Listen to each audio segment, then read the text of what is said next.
এক রহস্যময় জঙ্গলে এক দুর্দান্ত বাঘ রাজার মতো আধিপত্য করত। তার ভয়ঙ্কর গর্জনে পশুরা কাঁপত আর সে তাদের খাবার ছিনিয়ে নিত।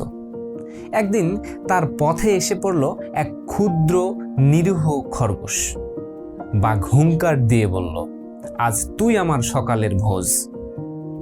খরগোশ কিন্তু ঘাবড়াল না, মিষ্টি হেসে বলল, রাজা, একটা গোপন কথা বলতে চাই, শুনবে?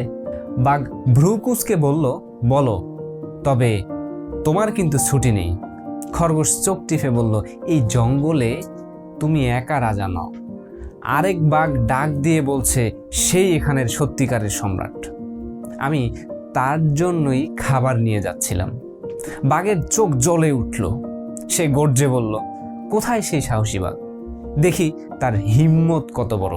খরগোশ মুচকি হেসে বলল, আমার পিছনে এসে পড়ো, আমি তার ঘর তোমাকে দেখিয়ে দিচ্ছি। খরগোশ বাঘকে নিয়ে পৌঁছালো জঙ্গলের এক গভীর অন্ধকার কুয়োর ধারে। কুয়োর দিকে আঙ্গুল তুলে বলল, ওই গভীরে লুকিয়ে আছে সেই বাঘ, ভীষণ অহংকারী। বাঘ কুয়োর জলে ঝুঁকে দেখল তার নিজের মুখের ছায়া। রাগে ফেটে পড়ে চিৎকার করলো, তুই আমার সঙ্গে পাঙ্গা নিবি?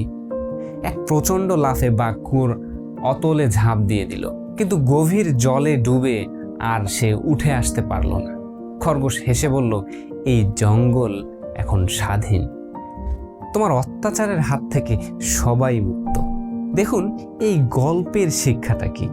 অহংকারী যত বড়ই হোক, চতুর বুদ্ধির কাছে তা একদিন নিজের জালেই জড়িয়ে পড়ে। তাই অহংকার নয়,